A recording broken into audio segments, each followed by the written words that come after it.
जय जिनेंद्र दर्शकों, जैन प्रश्नोत्तरी के 22वें एपिसोड में आपका स्वागत है। तो चलिए 24 प्रश्नों की इस प्रश्नावली को शुरू करते हैं।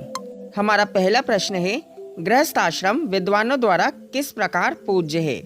जिस गृहस्थ आश्रम में जिनेंद्र भगवान की पूजा उपासना की जाती है, निर्ग्रंथ गुरुओं की भक्ति सेवा की जाती है, धर्मात्मा पुरुषों का परस्पर में स्नेह का बर्ताव रहता है, मुनि आदि उत्तम पात्रों को दान दिया जाता है, दुखी दरिद्री को करुणा से दान दिया जाता है, निरंतर जीवादि तत्वों का अभ्यास होता है, अपने व्रतों में प्रीति होती है और निर्मल सम्यक दर्शन की प्राप्ति होती है, वही गृहस्थाश्रम विद्वानों द्वारा पूज्य है। दूसरा प्रश्न है, श्रावक की कितनी प्रतिमाएं होती हैं और उनके क्या नाम हैं?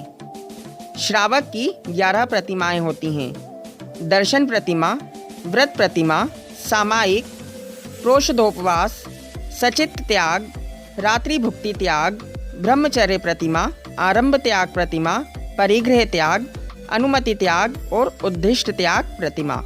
दर्शन प्रतिमा किसे कहते हैं? जीवादि पदार्थों में शंकादि दोष रहित श्रद्धान रूप सम्यक दर्शन का जिसमें धारण हो, वह दर्शन प्रतिमा कहलाती है। व्रत प्रतिमा का क्या लक्षण है? अहिंसा आदि 5 अणुव्रत, दिग्व्रत आदि 3 गुण व्रत और देशावकाशादिक 4 शिक्षा व्रत, इन 12 व्रतों को धारण करना व्रत प्रतिमा है। सामायिक प्रतिमा क्या है?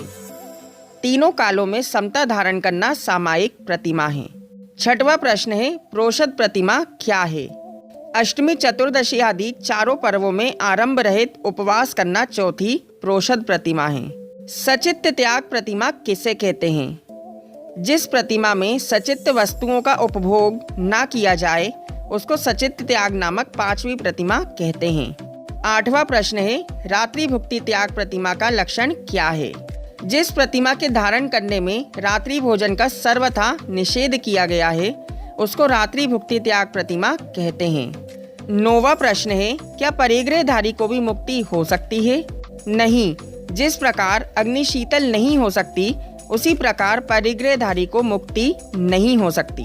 10वां प्रश्न है, क्या इंद्रिय सुख ही सच्चा सुख है?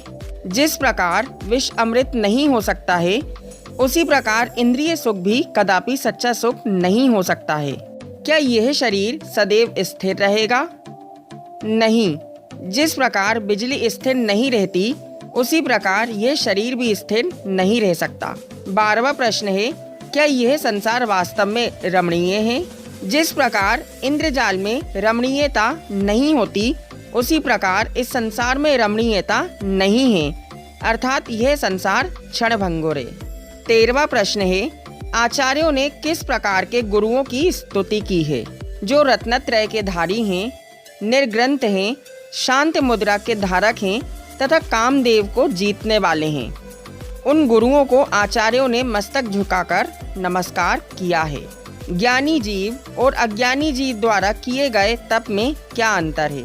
अज्ञानी जीव कठोर तप आदि के द्वारा जितने कर्मों को करोड़ वर्ष में क्षय करता है, उससे अधिक कर्मों को स्थिर मना होकर संवर्गधारी ज्ञानी जीव क्षण मात्र में क्षय कर देता है। 15वां प्रश्न है, जीव को सुख दुख कौन प्रदान करता है? जीव को दुख और सुख अपने अपने कर्म प्रदान करते हैं। प्राणी जैसा कर्म करता है, उसे वैसा ही फल भोगना पड़ता है। 16वां प्रश्न है, सच्चा सुख कौन सी गति में मिलता है? सच्चा सुख मोक्ष नामक पंचम गति में मिलता है। शेष चारों नरक, तिर्यंच, देव और मनुष्य गति में दुख ही दुख हैं। किस प्रकार के मनुष्य को संसार का भय नहीं रहता है? शरीर और आत्मा को भिन्न समझते हुए चैतन्यमयी आत्मा के चिंतन स्वरूप मजबूत श्रद्धान करने वाले, समस्त आरंभ का त्याग कर समता धारण करने वाले मनुष्य को किसी प्रकार का भी संसार में भय नहीं रहता है। तत्व का ज्ञाता कौन सा पुरुष है? जिस मनुष्य के मन में ऐसा विचार उत्पन्न हो गया है कि निरंतर भोगे हुए भोगों से पैदा हुआ सुख अशुभ है और केवल आत्मा से उत्पन्न हुआ सुख अपूर्व तथा शुभ है, वही पुरुष भले प्रकार से तत्व का ज्ञाता है। 19वां प्रश्न है, गृहस्थ आश्रम को किस प्रकार सफल किया जा सकता है? गृहस्थ आश्रम में धन कुटुंब आदि से अधिक मोह रहता है, इसलिए गृहस्थपना केवल संसार में डुबाने वाला है। परंतु उस गृहस्थ पने में दान दिया जाए तो वह दान मनुष्य को संसार रूपी समुद्र में डूबने नहीं देता है। 20वां प्रश्न है, धन की अच्छी गति क्या है?